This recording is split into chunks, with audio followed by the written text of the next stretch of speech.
Halo, selamat malam teman tradingku. Kembali lagi kita di Instagram Live malam hari ini. Tentunya malam hari ini kita akan bahas tema berburu cuan di saham. Ya, mencari cuan sih di saham. Siapa sih sebenarnya yang nggak tertarik gitu ya untuk investasi di saham atau mungkin belajar saham dan banyak lagi. Tentunya malam hari ini kita itu akan membahas soal berburu cuan di saham. Saya sebagai pelaku pasar modal juga nanti akan bersama dengan ini sahabat saya, bos saya, bisa dibilang juga atasan saya di kantor, tapi teman trading saya juga, bahkan teman scalping dan juga suka berbagi saling berbagi informasi, berbagi ilmu terkait dengan ya gimana sih kita berburu cuan di saham. Mungkin ada yang bertanya gitu kan. Hai Febri, terus juga halo Ismi, Assalamualaikum, Waalaikumsalam. Nanti kalau teman-teman mau bertanya gitu, sisa langsung aja boleh taruh di kolom gitu, atau kolom pertanyaan di bawah. Jadi kita akan bahas soal bagaimana sih sebenarnya kita bisa cari cuan di saham. Karena saya jujur saja setiap hari bisa mencari cuan di saham, bisa dapat cuan juga di saham tentunya. Tapi tentunya dengan berbagai pertimbangan, ilmu, terus juga analisa, hingga tentunya mempertimbangkan risiko juga. Hai My Trading 22, sambil kita menunggu Kak Alin, teman-teman yang mau bertanya nanti juga boleh langsung taruh aja pertanyaannya di situ yang ada tanda tanya di bawah. Wah, nanya stock pick, ntar aja kita nanya stock pick ya. Ntar aja kita berbagi stock pick. Oke, karena banyak nih stock pick saya. Sombong. Hai juga Sukariana Eka. Oke, ini udah ada belum sih Kak Alin? Coba kita lihat ya. Alin Wiratmaja. Oke, kita undang dulu Kak Alin. Semoga udah bisa join juga Kak Alin. Jadi kita malam hari ini ngomong soal berburu cuan di saham. Tentu bagi Coronials, jadi bisa dikatakan Coronials, investor-investor yang hidup atau bertumbuh selama masa pandemi itu kan banyak banget ya. Bahkan ya kita ketahui banyak banget orang yang hype gitu, tiba-tiba semuanya membahas soal saham, membahas soal investasi. Tapi udah punya nggak sih ilmunya? Atau jangan-jangan nggak punya ilmunya, tapi tiba-tiba mau aja gitu dapat cuan di saham. Jadi ibaratnya berperang tanpa memiliki senjata. Ini nih menarik banget kalau kita bahas tentunya ya. Oke, kita tunggu. Udah banyak banget yang udah banyak banget yang bilang nyangkut di mana gitu. Sabar ya. Pokoknya sabar-sabar aja kalau kalian nyangkut di mana. Ini udah ada nih Kak Alin tentunya. Kalau mau bertanya boleh langsung di kolom di bawah situ. Oke? Kita tunggu pertanyaan-pertanyaannya. Kak Alin udah ada belum? Oke, ini masih belum enable to join. Oke. Nyangkut di Bima. Wah, kenapa bisa nyangkut tuh di Bima? Saya nggak nyangkut tuh di Bima. Oke, ini dia. Hai, selamat malam kali. Hai Gibran. Jadi ini aku bersihin dulu kameranya sedikit ya biar cemerlang. Boleh, boleh, boleh, boleh. Cakep banget kayak mau siaran. Sedangkan saya mirip ini Kamu kan Raka Jelata. kan selalu tampan. Jadi siapa aja Oke, yang nyangkut, Sobat Cuan, ingatlah setiap banyak. kalian nyangkut, kalian tidak sendiri. Iya, You ada never saya juga. walk alone ya kan? Kamu nyangkut di mana, Gipski? Hari ini untung saya nggak trading di mana-mana, jadi nggak nyangkut nih. Tapi percayalah, saya juga pernah nyangkut gitu kan. Saya pernah nyangkut minggu lalu nyangkut di Dian, bayangkan coba ya. Bayangkan dia, Diandra, 3 hari nyangkut. Tenang, saya juga pernah nyangkut. Oke, kolom ininya aku matiin ya biar tentunya bisa bertanya. Nanti langsung aja Nggak bertanya di apa-apa kolom. tahu kalau ada Oh, nggak kolom apa-apa. komen, biar seru tahu. Oh, Kalau kita ya. didukung Oke. koneksi nggak apa-apa tahu. Soalnya kan Oke, ini kita bercandaan doang, bukan yang berbobot gimana. Secara Eke juga bener. masih belajar kan, Tapi gitu. Kak Alin ini adalah CFP, jadi Certificate Financial Planner. Ya, jadi aduh, pinter lah pokoknya. Nah, Apa Kak, sih? ini kayak kita bagi dulu nih, ceritain gimana sih Kak sebenarnya pertama kali eh, pertama kali tertarik masuk ke pasar modal. Apa karena kerja di kantor yang sekarang sehingga tertarik atau emang punya ketertarikan karena bisa berburu cuan nih ternyata? Eke sih awalnya sih gara-gara kantor ya nggak kan kerja di CNBC sebelumnya mah nggak ngerti sama sekali soal saham kan, cuma denger-dengar kata orang aja, jangan investasi saham gitu, bisa habis-habisan segala macam yang kayak gitu kan, banyak kan cerita kayak tentang investasi apapun pasti ada yang cerita-cerita kayak gitu kan, padahal orang Hmm. yang cerita belum tentu juga dia udah pernah nyoba, tapi dia denger cerita orang lain diceritain lagi ke orang lain. Nah, kayak gitu kan. Terus aku awalnya sih Gip gara-gara kerjaan. Misalnya kita kan ada kan market interview gitu kan Gip. Ya enggak? Nah, kalau misalnya kita lagi ngomongin nih saham ini gitu. Misalnya eh, lagi manggung semuanya di satu sektor yang sama kayak gitu. Kalau kita nggak trading tuh menurut aku nggak dapet feel-nya gitu. Kalau kita emang nggak nyentuh saham gitu ya Gip. Menurut aku Mhm. sih misalnya pada saat pandemic crash gitu kan, pas lagi pandemi, wah IHSG apa cepet banget turun ke bawah kayak gitu kan. Itu kalau kita nggak investasi atau kita nggak trading saham tuh pasti beda lah feel-nya ya nggak sih Gip? Benar-benar. Benar, beda Meskipun kita banget tuh apa. nggak di advice sebenarnya kan di kantor nggak dibolehin kan sebenarnya kita tuh trading kan karena takutnya mempengaruhi independensi kayak gitu kan Gip. Tapi yang penting Ya. selama kita bisa menahan diri ya, maksudnya sesuai arahan, kalau kita dialog kan ada dari produser ya, oh bahas sektor ini, oh bahas apa gitu yang memang itu adalah topik yang lagi hangat di market gitu, asal kita tetap bisa objektif nggak menggiring dialognya ke arah saham yang kita pegang gitu kan, sebenarnya menurut aku sih baik-baik aja ya nggak sih Gip gitu sih. Benar. Yang pertama kali mengenalkan saya tuh pasar modal, Kak Alin. Jadi kata Kak Alin tuh, kapan lagi kamu dapat market dengan harga murah gitu pas corona-corona.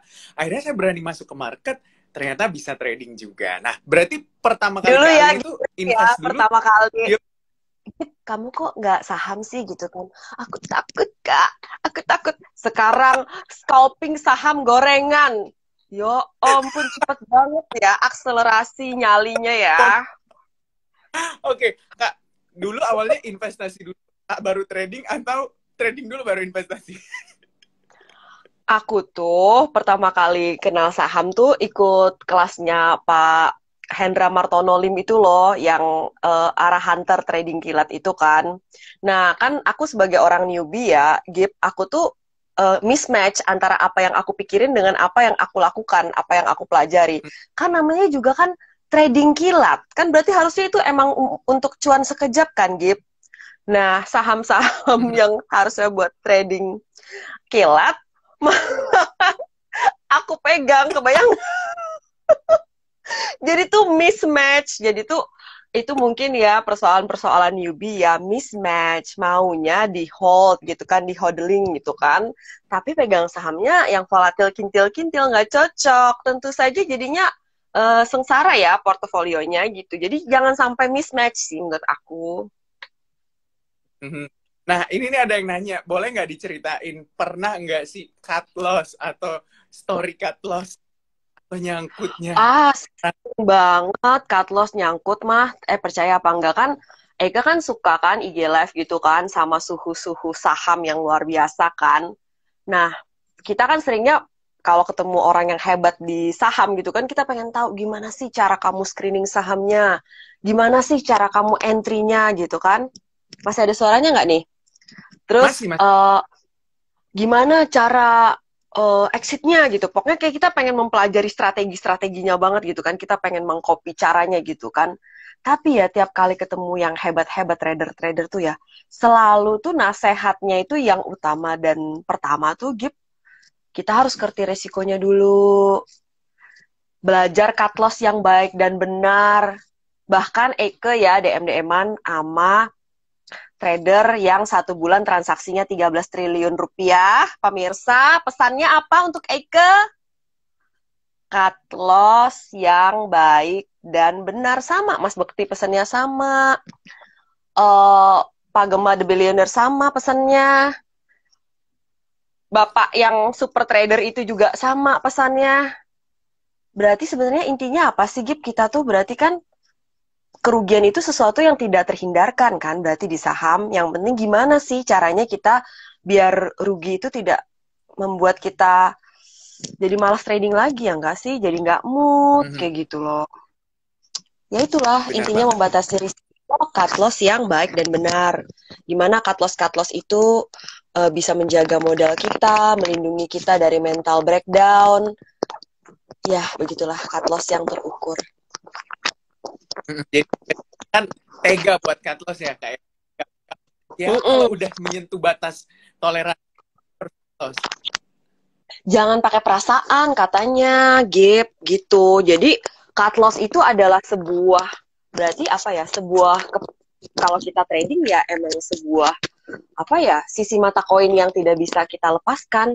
Suaranya kresek-kresek ya. Mohon maaf ya, Milka. Gimana? Sekarang udah mendingan nggak? Udah bagus, udah bagus. Oh, gitu, Gip. Kemarin tuh kadang-kadang kita sebenarnya udah tahu harus cut loss nih. Cuma kita kayak, paling nanti nih balik lagi nih. Tahu-tahu kekunci di ARB. Lala, sedap. Berarti ini menjawab pertanyaan dari pernah nggak sampai kena mental di saham? Atau di saham apa? Pernah. Dulu-dulu setiap kali habis massive loss gitu kan, lama nggak trading gitu. Lamanya tuh lama banget. Sampai misalnya jadi tuh kayak gini loh, kan kita di market tuh kan ada fase-fasenya nih. Kayak sekarang nih lagi fase susah kan, lagi fase membagongkan kayak gitu kan.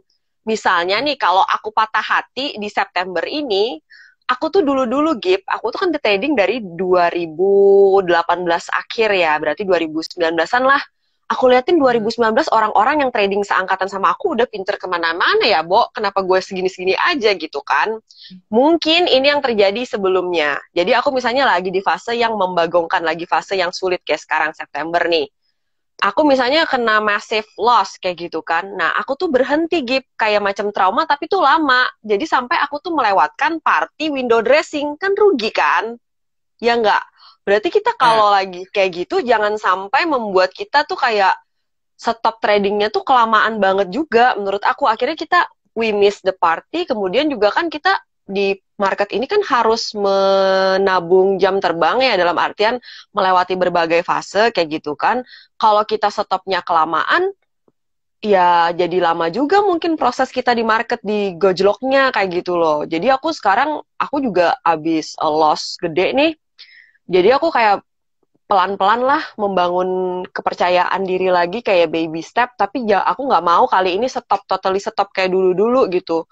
Kalau totally stop nanti apa ya, pas udah giliran mau take off, pasarnya udah mau party lagi, window dressing, aku malahan stop trading. Jangan sampai tahun-tahun sebelumnya seperti itu. Gitu, rugi kan? Benar-benar. Jadi memang recovery mentalnya itu harus cepat banget ya, apalagi kita tahu bahwa setiap hari sebenarnya ada peluang buat cuan. Jadi kalau memang udah harus cut loss, besok kita cari lagi cuannya. Bener gak, Ci? Betul Gibran. Jadi tuh apa ya? Ini curhat ya, bukan ilmu sebenarnya pemirsa. Nah, tadi tuh aku mau ngomong apa sih, Gib, sampai lupa. Soal apa sih? Cut loss. Soal cut loss. Cut lossnya kenapa? Recovery mental. Setelah cut loss, recovery mentalnya kan harus cepat. Iya, harus cepat, tapi nggak boleh buru-buru ambisius juga katanya, Gip. Jadi kata suhu-suhu saham nih, nggak boleh kita kayak abis loss terus kita kayak nargetin abis ini gue harus cuan segini buat balikin modal gue yang kegerus segini. Nah, pada saat kita mulai mentargetkan profit di tengah situasi yang sulit, apalagi marketnya lagi juga challenging, kita mau buru-buru ambisius banget, cepet-cepet BEP gitu kan. Nah, itu tuh biasanya kayak kita tuh malah jadi rentan bikin kesalahan lagi gitu, Gip, katanya Gip. Jadi harus chill gitu, meskipun abis massive loss kayak gitu kan, chill. Tapi diingetkan oleh trader yang aku ngobrol itu, dia bilang, lain kali gimana caranya biar kita tuh nggak sampai kena mental gitu. Kalau cut loss, berarti cut lossnya tuh jangan sampai dalam banget kan, dari sisi nominalnya jangan sampai besar banget, dari sisi persentasenya jangan sampai dalam banget, jangan sampai menggerus aset banget.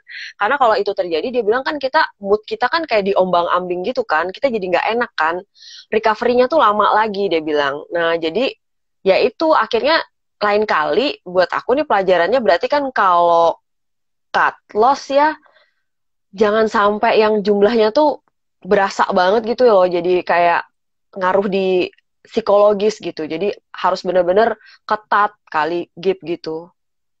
Mhm.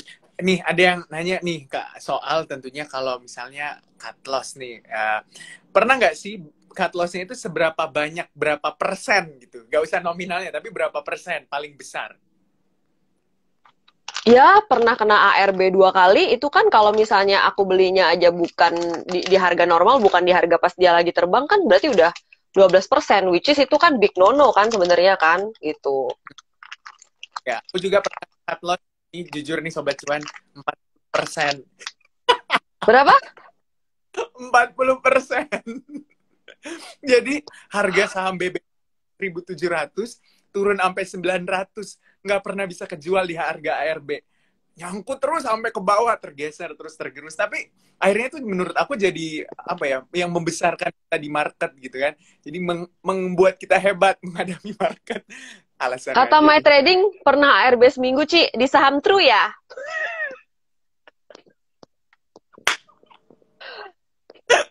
Iya bener, true. Aduh, itu nggak true-true amat gitu kan. Nah, ini kita lihat lagi siapa lagi yang bertanya. Ini banyak banget sebenarnya yang bertanya. Oh, ini. Jadi sebenarnya Kak Alin itu, Ci, tipikalnya suka beli pagi jual sore, atau beli sore jual pagi, atau beli pagi jual siang, kayak gimana tuh? Lebih suka? Aku sih karena eh aku kan lagi belajar scalping ya. Jadi aku tuh kayaknya juga nggak suka belanja sore jual pagi sih sebenarnya, karena apalagi belakangan ini suka agak-agak ngeprank ya. Bahkan kita Benar. pegang saham ARA pun besok paginya bisa langsung dibanting jadi ARB gitu. Jadi aku rata-rata sih belanja pagi, terus jualnya cepet pagi itu juga. Dan aku tuh sedang belajar kalau misalnya udah cuan di satu trade pertama, cuan. Trade kedua, cuan. Trade ketiga,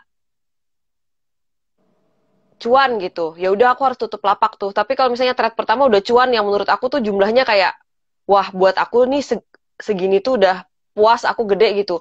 Aku usahain aku tutup lapak loh sekarang, karena beberapa kali uh, trading berikutnya aku malahan apa menyetorkan kembali cuan aku gitu. Jadi aku tuh sekarang karena masih belajar juga ya, jadi aku tuh mentalnya atau psikologinya tuh masih belum kayak ajak gitu. Kalau kayak experience trader kan kayak mereka bisa mengendalikan diri mereka, abis cuan gede, mereka masuk berikutnya tetap hati-hati, tetap sama gitu, selektifnya gitu.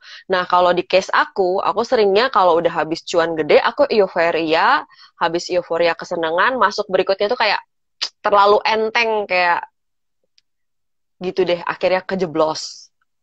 Jadi memang harus belajar bersyukur gitu ya, Ci. Kalau udah sekali kena, dua kali kena, berarti udah berhenti aja gitu. Maksudnya udah cuan dua Iya, kali berturut-turut, boleh harus dikontrol lagi gitu kan. Nah, ini ada yang nanya iya nih, Ci, kalau pakai misalnya security bisa kontrol diri ya nggak apa-apa, mau trading-trading terus ya nggak apa-apa. Tapi aku kan bicara untuk aku ya, Gip ya, yang baru belajar ya kita-kita ya, Gip. Kayaknya kita ya. seangkatan deh belajar scalpingnya. Iya, Jadi kalau ini ada yang nanya, Ci Alin pakai apa nih sekuritasnya? aku pakai YP yang profit. Benar, YP, yang profit. YP, Mirae, Mirae gitu. Mirae tolong endorse Iya, kita, Mirae. iya, sekuritas pertama Eike itu saat mengenal saham, karena katanya fiturnya lengkap, chart-chartnya begitu katanya. Dan akhirnya sampai sekarang masih Mm-mm. pakai. Nah, ini ada yang nanya lagi, Betul. profit taking biasanya pas udah berapa persen kalau misalnya kita scalping gitu? Nah, jadi teman-teman, sebenarnya kalau scalping ya, kalau kita tanya nih ya, risk rewardnya berapa gitu, cut loss Mm-mm. berapa, take profit berapa, kayak gitu. Sebenarnya tuh nggak ada yang definite ya. Aku kan bantuin Mas Bekti bikin buku ya kan, Gip. Nah, Mas Bekti kan Benar. suka tanya orang, Mas Bekti, take profit berapa? Cut loss berapa? Mas Bekti ngomong, take profit 3-5%, cut loss 2-4%. Tapi sebenarnya Mas Bekti ngomong kayak gitu karena dia sering banget dapat pertanyaan seperti ini dan dia bingung cara menjelaskan, menjawabnya gitu. Karena itu bakalan panjang gitu. Nah, kalau aku lihat juga misalnya aku nanya hal yang serupa ke Mbak Rizalia Dwi Putri ya, Mbak Puput Scalper juga. Dia juga bingung ngejelasin berapa sih persentase dia take profit atau dia cut loss. Karena itu murni mereka lihat kekuatan bid offer biasanya. Kalau misalnya mereka lihat masih kuat naik, mereka oke, tahan dulu. Tapi namanya mereka trader experience ya, mereka tuh benar-benar bisa menganalisa ini masih kuat berdasarkan apa yang mereka lihat, bukan berdasarkan apa harapan mereka.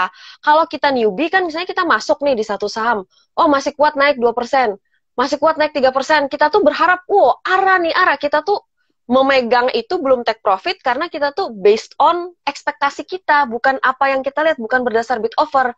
Nah, kalau yang experience trader itu mereka bisa menentukan situasional, mereka mau take profit di berapa, melihat kekuatan bid offer, kayak gitu loh.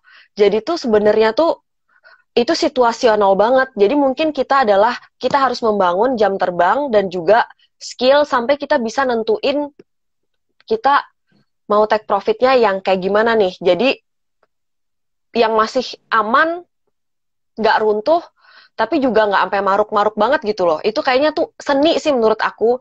Nah, misalnya nih seorang trader yang experience nih, bisa jadi dia nggak loss loh, tapi dia udah cut loss. Dalam artian, dia nggak mau duit dia ketahan di situ, kok kayaknya susah naik gitu. Misalnya dia lihat bid offernya, kok kayaknya belum saatnya nih. Dia bisa kayak cut loss, dia jual, cuma rugi fee doang, bisa. Karena mereka bisa nganalisa bid offer gitu loh. Kalau buat kita yang pemula, misalnya nih kita mau save aja, misalnya ya, aku juga kalau untuk soal kayak kedisiplinan take profit dan memuaskan diri itu kita bisa belajar dari Mas Yusron ya, itu muridnya Mas Bekti juga di Padepokan BTS. Dia tuh bisa memuaskan dirinya banget dengan, ya itu cuan-cuan sedikit-sedikit tapi rutin, tapi sering gitu. Dia nggak ijo mata misalnya orang lain profitnya sampai ara, tapi dia udah jual cuma profit 1-2% kayak gitu. Jadi itu sangat personal menurut aku, level take profit sama cut loss kayak gitu, Gip. Tapi intinya kita jangan mengingkari diri sih kalau cut loss nih. Sering nih kita kan misalnya sama masuk satu posisi. Kita sebenarnya udah lihat tek tok.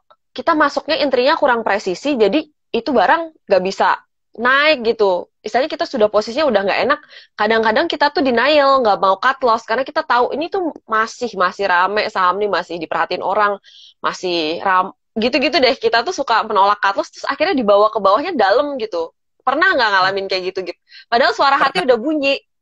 Kayaknya harus cut loss atau kalau nggak rugi fee deh. Tapi kita kayak, sayang masih bisa nih. Kayak gitu, suka kayak mengingkari apa yang kita lihat di mata kita gitu loh. Bener sih, aku tuh 2 minggu lalu pada saat trade beli sore nih, coba beli sore, mau jual besok paginya, ternyata ARB 2 hari untung sahamnya naik gitu ya, Ci. Ini saham Dian. Jadi ceritanya dia arah nih, tapi pas penutupan ternyata turun 2 tik. Jadi pas turun 2 tik, aku langsung punya feel besok dia ARB, nggak bakal dia besok naik gitu. Bener, besoknya ARB lagi. Senin ARB ada yang ngangkat gitu. Jadi kayak ya terima kasih buat yang mengangkat ini.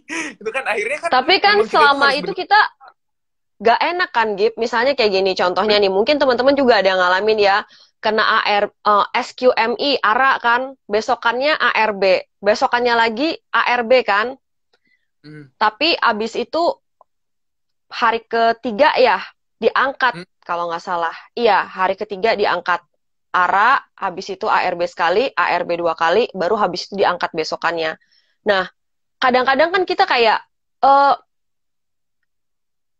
ya pasti diangkat sih gitu. Tapi selama 2 hari, 3 hari kita menunggu dalam ketidakpastian itu kan merusak ini kita nggak mental kan, Gip, gitu loh. Jadi sebenarnya kalau bisa jangan sampai keseret ke bawah sih, banting kiri aja gitu. Karena meskipun pada akhirnya nih SQMI yang nggak cut loss gitu kan, wah akhirnya balik lagi kok, BEP kok, buktinya ARA abis itu naik kenceng lagi besokannya gitu. Tapi menurut aku, apakah kita mau kayak gitu kalau misalnya kita mau menjadi trader yang profesional gitu. Maka sebaiknya sih jangan sampai kita keseret kena ARB 2 kali, 3 kali, meskipun akhirnya selamat, tapi menurut aku agak-agak kurang baik efeknya untuk psikologis. Gimana, Gip, menurut lo, Gip?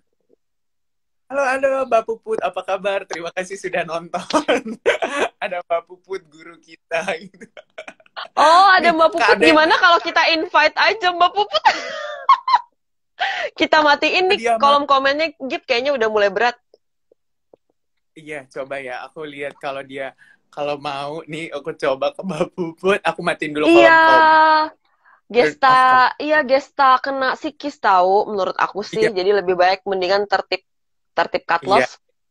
Karena Nah, kalau kalau mau kita cut loss kayak rugi masih sedikit kan itu kita dengan enteng bisa kayak udah balikin lagi dari saham lain atau kita dengan enteng bisa masuk lagi ke saham lain gitu. Tapi kalau udah kayak kena ARB sampai 2 hari itu kan kita jadi uh galauer. benar. Ada Nah, nggak Mbak Puputnya nih, ada Gip? yang nanya nih tadi. Nggak bisa deh, kayaknya dia lagi sibuk. Nggak diangkat. Oh Nih, iya. nanya nih, Ci. Jadi mentornya Ci Alin itu siapa nih gitu? Kalau melihat Ah, dari. dari semua orang yang aku ajakin IG live itu mentor aku. Dari orang yang bahkan nggak mau diajakin IG live tapi mau jawab pertanyaan aku lewat DM itu juga mentor aku. Mm-mm. Semuanya sih aku bisa banyak belajar dari mereka yang udah lebih duluan terjun ke sini. Makanya aku suka banget bikin IG live karena gini loh, misalnya aku nanya-nanya nih sama trader yang pengalaman, masa kita teleponan 1 jam gitu kan ngerepotin orang juga ya, belum tentu juga dilayanin gitu. Dan yang belajar akhirnya cuma aku gitu. Makanya aku suka bikin IG live gitu biar kita belajar sama-sama gitu, bisa nanya puas-puas 1 jam gitu. Jadi mereka semua tuh yang mau diajakin IG live sama aku itu adalah mentor-mentor aku. Ya berarti termasuk semuanya. Apalagi nih, Ci Alin kan bikin buku nih tentang Mas Bekti, perjalanan tradingnya. Itu kenapa sih bisa terpikir buat buku gitu? Apa karena memang melihat, wah ini bagus banget perjalanannya sampai mencuan terus gitu. Itu gayung bersambut, Gip. Jadi kan aku tuh saking kepengennya belajar dari master-master ini ya, Gip. Trader-trader hebat itu aku DM-in gitu. Mm-mm. Kalau mau bikin buku gitu ya, saya bisa bantuin gitu. Aku nggak minta bayaran apa-apa, Gip. Maksud aku kayak orangnya diktein, aku bantu tulisin gitu loh. Maksud aku, ya kan lumayan aku belajar dari dia kan, gitu. Kalau misalnya dia ada rencana nerbitin buku gitu. Nah, sampailah aku tawarin kayak gitu ke Mas Bekti.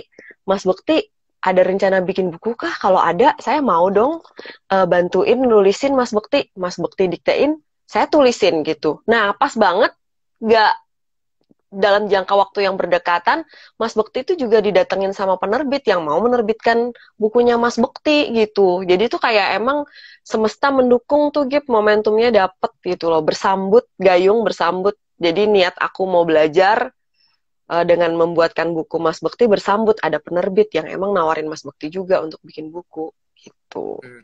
Memang gayung bersambut gitu. Ini ada yang nanya nih, Ci, gimana sih kalau Iya, melihat bid offer itu menjadi pertimbangan buat tetap bertahan atau enggak di satu saham? Bid offernya berarti.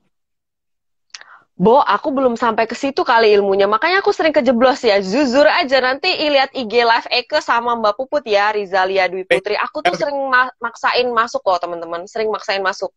Jadi Mhm. kayak kalau misalnya nih aku perhatiin ya, kayak misalnya Mbak Puput atau Mas Bekti gitu atau trader-trader yang lebih hebat gitu, mereka itu observasinya tuh lama. Jadi mereka ngeliatin dulu, mereka tuh misalnya ada satu saham yang mereka udah lirik nih ini. Tapi mereka tuh nggak langsung masuk, mereka tuh akan lihat dulu udah Mhm. kesusun belum nih bid offernya, udah enak belum. Kalau misalnya belum, mereka nggak akan masuk gitu. Nah beda sama newbie gitu, kayaknya saham apa yang rame masuk dulu, baru lihat bid offernya, baru habis itu dipikirin gitu. Aku tuh seperti itu, jadi Mhm. itu tidak benar gitu. Yang paling Mhm. enggak yang aku pelajarin nih ya, misalnya saham yang manggung, correct me if I'm wrong ya, saham yang lagi manggung itu kadang-kadang tuh bergelombang-gelombang ya, kecuali emang dia diguyur secara mendadak masif ya, Gip.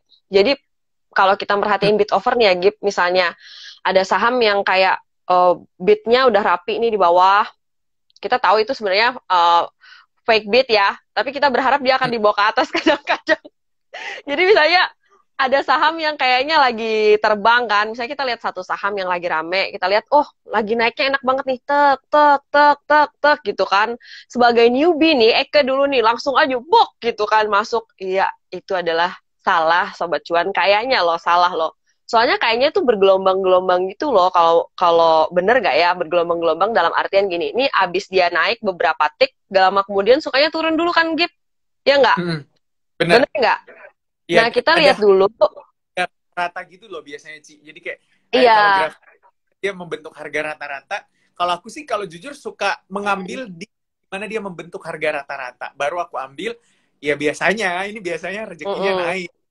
Biasa juga Nah, turun. Kalau turun ya udah nanti di cut loss aja. Kalau naik nanti profit taking langsung.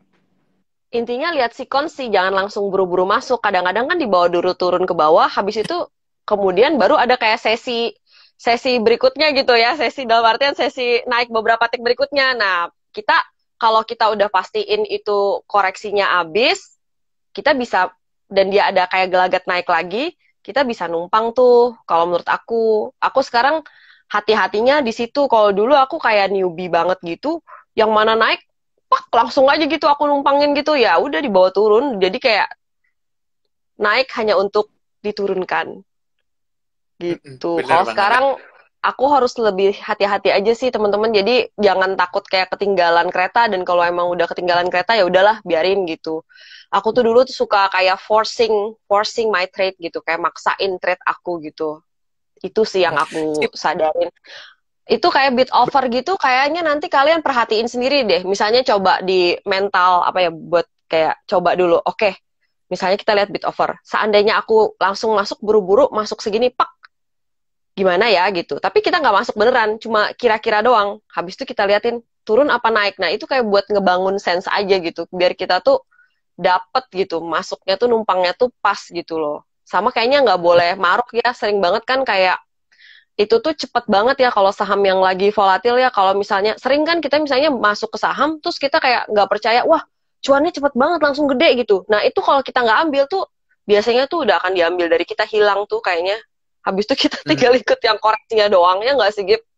Iya, jadi memang kalau misalnya aku tuh Ci lebih kepada rasa bersyukur gitu yang aku pelajari misalnya dari WBS, dari Raffi juga. Jadi kayak kalau udah dapet dan menurut aku cukup ya udah aku profit taking aja gitu. Nah, jadi akhirnya kita itu membentuk mental rasa syukur kan Ci. Jadi ketika udah aja cuannya ya udah diambil aja.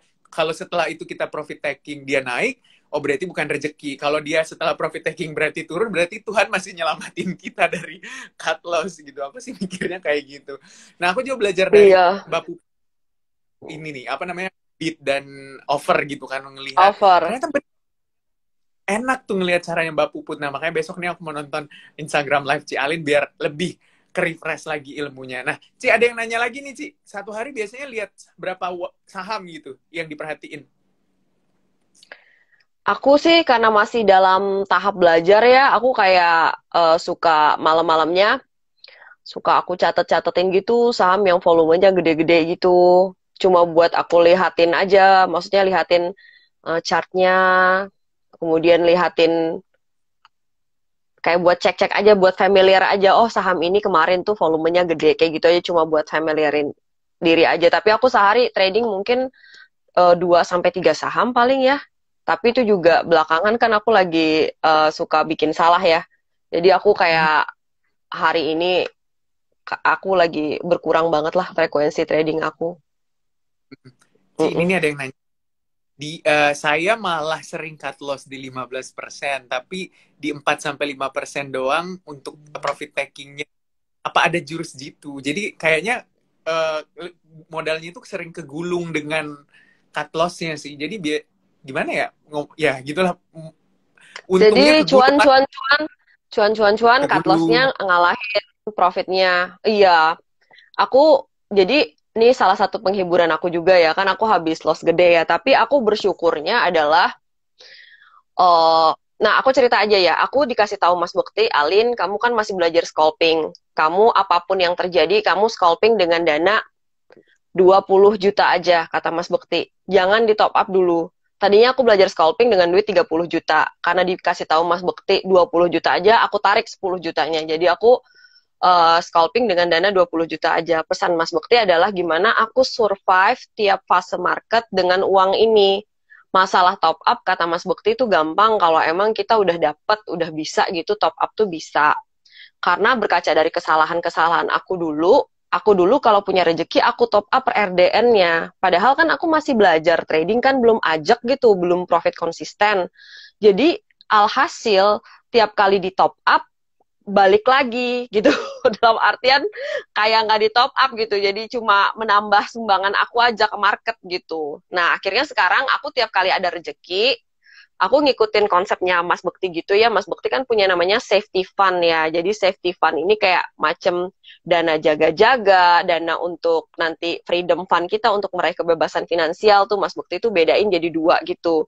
Jadi kalau kita masih tahap belajar ya cukup ya itu tadi, berarti tugas aku adalah survive dulu dengan duit 20 juta ini, survive belajar scalping, melewati masa fase-fase berbagai macam ini. Kalau ada rezeki lebih berarti aku masukinnya ke sini ya, ke rekening safety fund ya.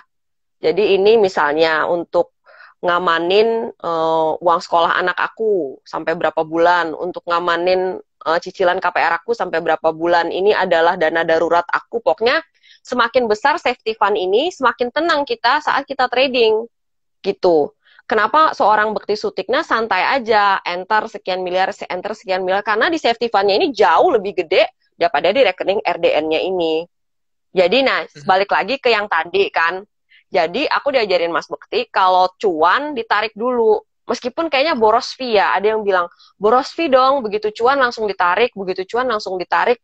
Daripada diambil sama market, masih mending bayar sekian ribu buat fee nariknya itu loh, cash withdrawal itu loh, Gip. Jadi misalnya gini, aku trading dengan 20 juta nih, misalnya cuan 1 juta dari satu trade, masuk pasar pertama kali, buka opening market, masuk satu saham cuan, misalnya 1 juta. Aku langsung tarik tuh, Gip. Jadi aku balik lagi, tradingnya pakai duit 20 juta lagi kan. Harusnya 21 juta, tapi aku tarik profitnya 1 juta, langsung dimasukin ke, kalau kita proses tarik itu kan di RDN kita kan udah nggak ada tulisannya lagi kan yang udah kita tarik ini kan. Jadi kita tinggal uang itu doang kan yang bisa kita tradingin. Nah, aku kemarin-kemarin itu kayak gitu. Jadi misalnya untung 600.000, langsung aku proses cash withdrawal, aku tarik gitu. Jadi yang uang profit ini udah nggak ada lagi di akun aku. Aku tetap tradingnya pakai duit 20 juta. Nah, untungnya aku melakukan itu, Gip. Karena apa? Kalau nggak aku lakukan itu, aku kan habis itu masih loss tuh. Wah, kalau bisa jadi aku nggak akan menikmati cuan aku sama sekali, nggak ada yang aku selamatkan, gitu loh. Jadi kemarin itu aku totalnya udah narikin totalnya kayak 4 jutaan ada kali ya, sebelum aku akhirnya massive loss ini. Maksud aku kalau nggak aku tarik, itu antara cuan sama modal-modalnya ini kegerus semua berarti kan. Jadi aku di sini belajar, oh mending ngamanin cuan. Jadi kayak sekarang nih aku lagi loss gitu kan, tapi aku nggak sedih-sedih amat. Ya paling enggak sudah adalah duit sekian gitu masuk ke rekening aku, uang cuan aku yang bisa aku nikmati meskipun saat ini tuh aku kondisinya tuh masih loss. Nah aku juga dikasih tahu sama Mas Aryo TW ya pas IG live, Mas Aryo TW bilang misalnya kayak aku tadi trading pakai uang 20 juta habis massive loss kan, berarti kan uangku udah nggak 20 juta lagi nih, kurang sekian juta gitu kan, selain 4 juta yang udah aku amanin, cuan aku kan masih loss di sini. Nah, kata Mas Aryo tuh kayak pelan-pelan gitu, anggap aja kita kayak ibaratnya kita tuh pembukuan usaha gitu, Gip. Anggap aja ini tuh kerugian usaha yang harus kita balikin. Tapi dia bilang kita balikinnya jangan sampai kita tuh terlalu ambisius, menargetkan diri segala macam, tetap santai aja, tapi ingatlah di kepala kita bahwa tugas kita adalah balikin modal kita lagi tuh 20 juta itu loh, Gip. Kayak gitu. Jadi kalau ada cuan diamanin, kalau ada rugi dicatat kenapa kita tuh sampai salah, sampai rugi. Jadi biar kita tuh inget-inget lagi di depan, misalnya salah aku, oh aku tuh dalam artian udah tahu ini gelagat bid overnya udah nggak enak, tapi aku tuh menolak cut loss karena itu masih volatil gitu. Misalnya ya, aku beli di harga 160 gitu, Gip. Dibawa turun ke bawah gitu kan, harusnya kan jangan sampai banyak dong, cut loss dong gitu kan, tapi aku biarin sampai ke bawah, karena tapi pas udah nyampe hampir ARB, nggak jadi ARB, mantul lagi tuh, hampir mendekati harga beli aku, harusnya aku bisa cut loss dengan indah dong, kalau misalnya kayak gitu kan, Tapi sebenarnya cut loss yang baik dan benar apa? Begitu dibawa ke bawah pertama kali harusnya itu udah cut loss. Tapi kan aku biarin sampai ke bawah, sampai nyaris bahkan udah ARB, kemudian mantul lagi, udah hampir mendekati harga beli aku, tapi aku masih kayak, oh bisa nih, masih bisa kayaknya gue bisa keluar di Hmm. sini bahkan nggak rugi fee gitu. Akhirnya apa? Balik lagi dia ke bawah ARB. Nah, kayak gitu loh. Jadi sebenarnya tuh kita tuh harus ingat-ingat saat kita pertama kali bikin itu posisi kita udah salah dan itu kita udah nggak enak, terus akui kita tuh namanya trading tuh ya harus membatasi kerugian gitu. Jadi sebelum dibawa jalan-jalan jauh ke bawah itu harusnya udah di-cut duluan. Jadi tidak harus mengalami kegalauan yang dialami orang-orang yang terjebak ARB. Perkara itu misalnya balik lagi kayak tadi SQMI ya kan, ya udah itu urusan belakangan gitu, we never know. Aku pernah juga kayak gitu, gitu, terlalu percaya diri, kekunci ARB 2 kali, bisa keluar dengan loss kecil, tapi aku biarin nih bisa nih kayaknya ngelewatin harga beli aku, bahkan aku keluar di sini cuan meskipun kena ARB 2 kali. Akhirnya apa gitu? Tidak terjadi, itu ekspektasi itu tidak terjadi. Ujung-ujungnya aku cut loss-nya segede kayak kalau aku dari awal saham itu nggak mantul, kebayangkan? Nah, itu Hmm. kan not good at all gitu buat kayak apa sih namanya orang yang belajar trading gitu. Berarti memang menghindari memutar kembali cuan ketika udah didapat ya, Ci? Menghindari itu. Kalau Jadi misalnya kita udah kalau dapat. kita masih baru, kalau kita masih baru dan aku juga dapat cerita dari Mbak Puput, dia pas awal-awal scalping kayak cuan 200 300 gitu dia tarik ke ke rekening bank.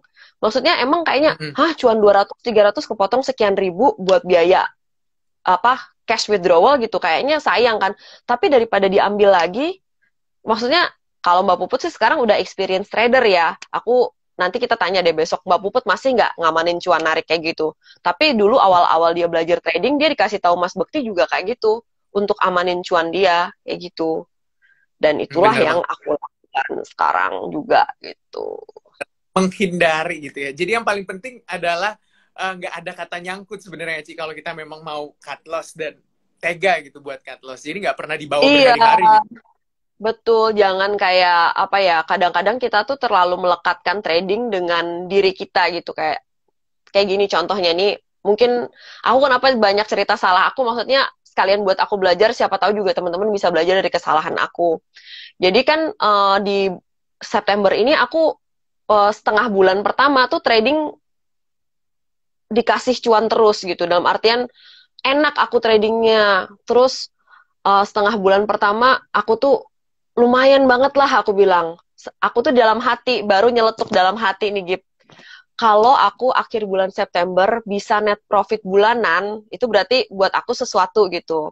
Aku kan misalnya net profit mingguan udah, net profit harian udah, aku mau net profit bulanan kayak gitu, yang gede net profitnya gitu. Aku targetin sekian persen kayak gitu kan.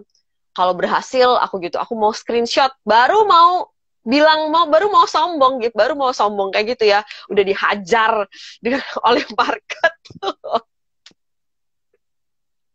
Jadi bener harus Jadi konsisten. sekarang itu cuan aku tuh dibanding yang pertama kali aku pikir wah indah nih kalau terus konsisten cuan kayak gini nih sampai sampai akhirnya jadi segini, untungnya udah diamanin ya, maksudnya yang di akun kelihatan gain and loss tuh cuma jadi sisa sejuta,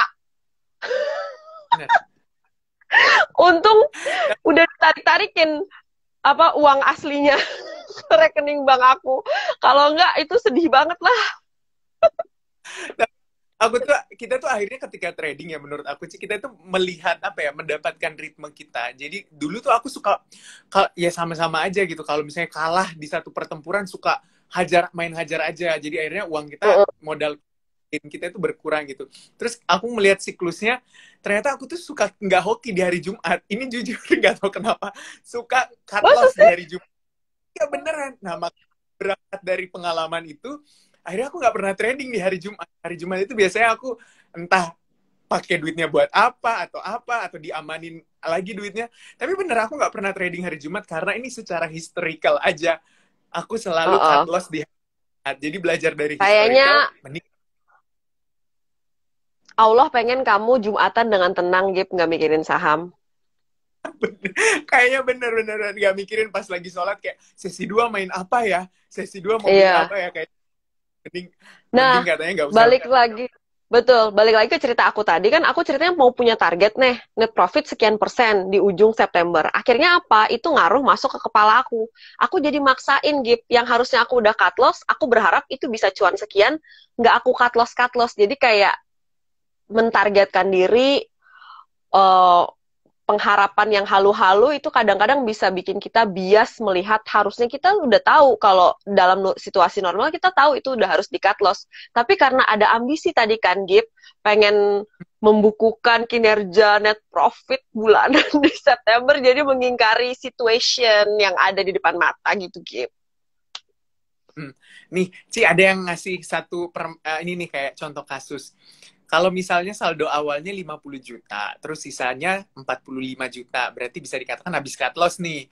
Terus cuan 2 juta, apakah 2 jutanya ini langsung di withdraw aja atau diputar lagi? Menurut Ci Kalau Alin. aku sih, kalau aku ya, aku misalnya nih, kan aku tadi kan duit aku 20 juta kan, aku udah amanin 4 juta kan cuan aku kan. Sekarang tuh posisi di akun aku kan lagi lagi ancur-ancuran. Nah, cuan aku ini kan sebenarnya bisa aku transfer balik kan ke RDN aku, ya nggak? Tapi aku Bener. sih enggak sih sekarang, karena aku pengen kayak, at least adalah hasil kerja keras aku. Jadi mode bertahan gitu. Ini lagi terjadi sama aku sih, Tapi Ci. ini personal banget ya. Tapi kalian tahu apa yang aku lakukan? Aku nge-mall, aku beli apa yang aku mau dari duit cuan aku. Kayak aku pengen ngerasain the taste of my profit, the taste of victory gitu loh. Kalau aku masukin lagi ke RDN, terus kalau misalnya kegulung lagi, nanti kan aku jadi feel so miserable gitu loh. Jadi Bener. teman-teman ya mau kayak gimana, ini buat aku personal sih kayak gitu. Apakah ini secara teoritis benar? Tidak ada yang tahu, tapi yang aku pikirin adalah yang penting aku, mood aku enak dulu. Iya bener-bener. Aku juga gitu, Ci. Pernah waktu yang habis cut loss 40% itu, aku tuh mencoba bertahan dengan modal 60% buat diputar aja terus biar kembali lagi gitu. Berusaha nggak apa ya, nggak menambah gainnya gitu, biar coba nggak sih bertahan dan merubah kembali menjadi BAP. Ternyata bisa, cuma kita emang butuh Baby step ya, Gip. ya. Jadi ibaratnya langkahnya kecil-kecil aja gitu. Yang penting cuan, kekumpul jadi gain kembali lagi 100%. Oke, kita mulai lagi pertempuran ini gitu tuh. Aduh, emang perjalanan Sepakat. mas. Berarti aku sama kayak Gigip. Beneran. Cik, ini ada yang nanya nih, kalau nanti BCA stock split, tertarik nggak buat di tradingin? Aduh, saham sultan. Kayaknya Eke kalau BCA stock split, Eke mau menjadi seorang, ibu yang baik ya, pengen nabungin BBCA buat anak Eke secara dia akan terjangkau ya nggak sih? Gitu. Nah, jadi nggak di tradingin ya. Kalau saham Sultan tuh walaupun harganya murah ya, jadi 600 ribuan, ya ditabung aja Eke secara mau pendamping. beli, Eke mau nabung saham di saham BBCA setelah stock split. Tuh, mau nabung di saham BBCA setelah stock split. Ada lagi yang nanya, kalau BBKP tertarik nggak?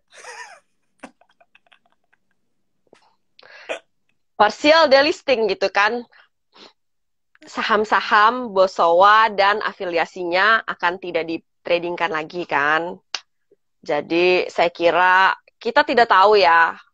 Kita tidak pernah tahu ya Gip apa yang terjadi ya Gip. Tapi kalau kalian percaya jalan Kukmin Bank dan BTS ke depannya sebagai brand ambassador, BBKP kan akan lebih lancar setelah saham yang ini di delisting, maka terserah mau ngambil cuan sesaat apa mau cuan yang agak panjang gitu. Terserah sih teman-teman. Tapi coba dipikir aja, misalnya ada bank yang tadinya begini, kemudian ada investor baru masuk dengan pengalaman yang luar biasa di industri keuangan Korea, kemudian pemilik lama ini sahamnya di delisting, berarti kan pengambilan kebijakannya tanpa akan ada suara dari pemilik lama yang sahamnya di delisting ini. Nah, bisa mungkin dibayangkan nanti proses pengambilan keputusan ke depannya seperti apa di bank ini. Hmm. Gitu. Nah, tapi kalau aku sih pribadi, yakin bakal mau beli kalau melewati 520. Baru deh aku tertarik belinya. 520 ke atas. Kan semua keputusan di tangan Anda Kalian lihat-lihat masing-masing ya aja Sobat Cuan, apa gitu kan. gimana Nah, responnya ini orang gitu. Kadang-kadang kan kita ngerasa ini punya potensi ya, tapi misalnya respons dari pasar belum. Karena kan untuk saham gerak kan harus ada yang itu ya, big money yang gerakin kayak gitu. Nanti, tapi kadang-kadang kan saat saham masih diam-diam aja itu juga kadang-kadang ada akumulasi juga. Ya, silakan kalian cek sendiri dari sisi money flow, kemudian dari sisi apakah akan ada akumulasi di situ, silakan gitu. Kalau misalnya nggak mau terlalu lama nungguin gitu, ya udah belinya pas udah valid dan confirm mau terbang breakout gitu. Ini ada yang nanya lagi nih, Ci. Dari pengalaman Ci Alin, berpengaruh nggak sih sebuah news atau pemberitaan dari sebuah emiten terhadap pergerakan sahamnya? Berpengaruh, tapi nggak tahu apakah itu diangkat untuk diguyur, apakah diangkat untuk diangkat, kan yang baru-baru ini rame banget kan, ada berita Bener. tentang bank yang onot tuh, Bank Ikro. Baca. Dia Itu beritanya kan wah kayaknya seru banget gitu. Taunya teman-teman semua diguyur gitu kan. Nah, kita nggak pernah tahu. Tapi berita itu mempengaruhi ya, Gip. Cuma kan ada juga kan Pameo yang terkenal nih di dunia pertradingan, buy on rumor, sell on news gitu kan. Kalau misalnya gibahan-gibahan saham yang kita dengar ini sudah termaterialisasi menjadi sebuah berita, ya itu bisa jadi ya sudah gitu, sudah selesai pestanya. Jadi lihat-lihat lagi aja. Kadang-kadang ada yang memang baru beritanya keluar, udah menggerakkan sahamnya. Pernah juga ingat nggak yang saham Icon? Padahal yang iya, mau ada aksi korporasi mah anak usahanya PLN yang nggak listing di Bursa Efek Indonesia, Icon Plus. bener-bener. Tapi yang di HK orang saham itu tuh, Icon yang itu. Nah, berita salah aja bisa menggerakkan saham, coba. Bener, kembali lagi. Ya, Itu salah siapa? Mungkin orang membaca headline-nya doang, nggak membaca badan beritanya, tapi mereka langsung HK. Itu memang beritanya dicerna salah sama orang, tapi harga sahamnya naik. Ya berarti berita mempengaruhi harga saham ya, kesimpulannya. Oke, Ci, ini menuju detik-detik terakhir. Kita main games ya, Ci. Kita milih-milih Udah saham. detik-detik terakhir. Jangan milih-milih Iya, saham dong. Itu gak enak tahu. nggak apa-apa. Cuma ini lucu-lucuan aja ya, Sobat Cuan. Nggak ada yang pakai perasaan. Jadi kita milih-milih aja. Coba Gip, Gip. ditimbang-timbang. Nanti orang kejeblos loh gara-gara game kamu loh. Aku gak mau loh. Enggak. Jadi kayak main game.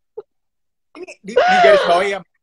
Ya, main game siapa Teman-teman, aku tuh nggak mau posting-posting saham-saham lagi karena apa? Kayak misalnya ada kan orang misalnya habis apa orang ada saham tertentu dia tag aku gitu kan. Kadang-kadang aku post, kadang-kadang enggak. Tapi nggak usah jangan diikutin ya.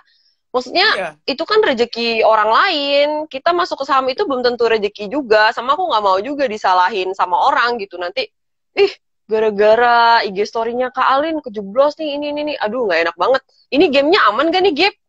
Aman. Cuma cepat-cepat menjawab aja. Aman. Aduh, aku Ya, lama loh mikirnya. nggak usah, nggak boleh dipikir ini. Harus cepat-cepat ya. 1, 2, 3. BBCA, BBRI. Aduh, ini cinta sejati aku dua-duanya. Aku tidak bisa memilih. Oke, Kalau berarti dua. kalau dulu BBRI karena BBCA harganya mahal. Setelah stock split BBCA. Oke. Aces atau Raus? Aces. Eh, BBYB atau BANK? Babayaba lah.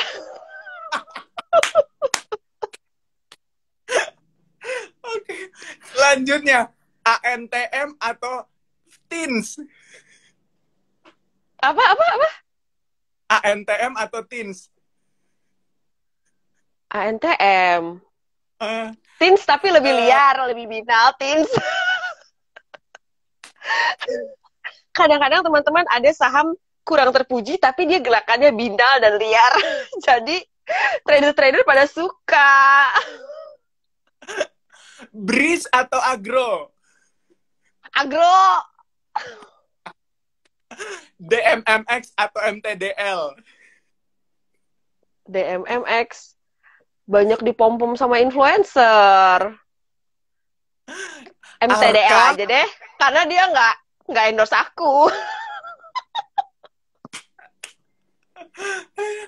Arka atau Bima? Apaan Bima? Nggak mau. Lebih terproven gorengannya ya Arka ya. Aduh, capek banget. Ini HMSP atau GGRM? HMSP kan nggak suka yang secara nominal mahal, yang murci-murci aja. Ini Tidak yang sesuai terakhir. kaidah investasi sesungguhnya teman-teman, karena kan harga dengan value berbeda ya. Benar. Ini tidak sesuai teori ya teman-teman, mohon maaf ya. Lanjut. MA apa ya? Soalnya UNTR atau UNVR? Ya kan Eka bilang Eka nggak suka saham mahal. UNVR Berarti insya Allah rebound, reversal insya Allah. nih, Real atau Lucy? Real lah. Kata Mas Bekti yang pasti-pasti aja ya. Oke, itu ya Gitu. gamesnya. Udah, gamesnya itu aja. Nggak ada yang lebih receh lagi daripada itu. Nggak ada yang lebih gorengan lagi, Gip. Oh, ada Misalnya nih, gini, gue tanya lu nih sekarang. Ya, Saham Bapak atau saham Buka? Bapak. Lu gorengan habis. Buka mau masuk LQ45 loh.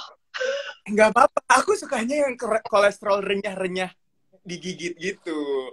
Jadi Oke. CBMF atau IELS? IELS. Iyalah, suka kasih lucuan bolak-balik.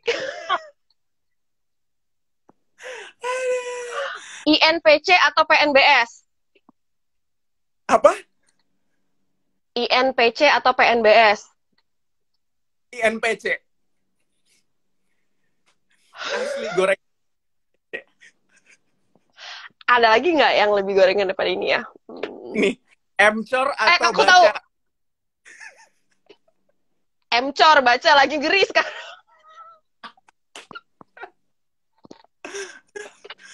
Oh, aku tahu. Boss atau Toys? Toys. Udah sekian kayaknya permainan saham gorengan kita. Harusnya kamu undang Om Kriuk Crispy Om Ben.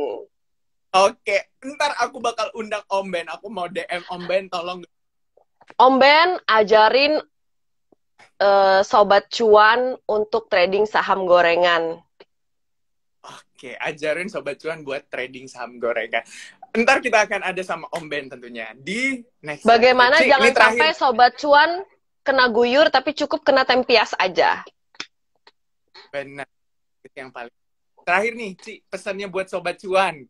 Apa nih sebagai yang mungkin yang baru mau menghadapi dunia trading, apa nih? Sebagai trader yang ya bisa dikatakan kita sama-sama mengecap asam manis.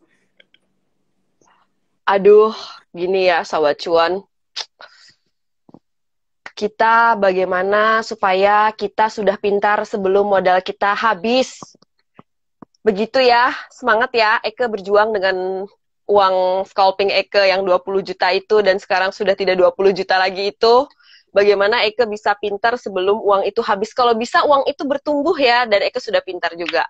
Pelan-pelan ya teman-teman. Pokoknya jangan menyerah sih aku bilang. Soalnya kalau kita menyerah nanti sayang dong. Istilahnya kalau dalam hubungan itu too much invested to quit. Sudah terlalu banyak yang kita investasikan. Waktu, energi untuk belajar, emosi. Masa kita tidak memetik hasilnya gitu. Kalau kita menyerah, ya sayang dong. Kan udah too much invested to quit. Jadi do not quit. Oke. Pressing forward. Jangan menyerah gitu ya. Oke. Semangat Semangat Sobat terus. Cuan. Belajar cut loss yang baik dan benar, kata suhu-suhu saham. Oke, ini udah mau habis 1 menit lagi. Terima kasih buat Ci Alin sudah bergabung. Sehat selalu tentunya Ci Alin. Kita ketemu besok di kantor. Dadah Sobat Cuan. Ingat, jangan trading sambil siaran. Oke, pengaruh psikologis Anda. Dadah. Betul. Bye.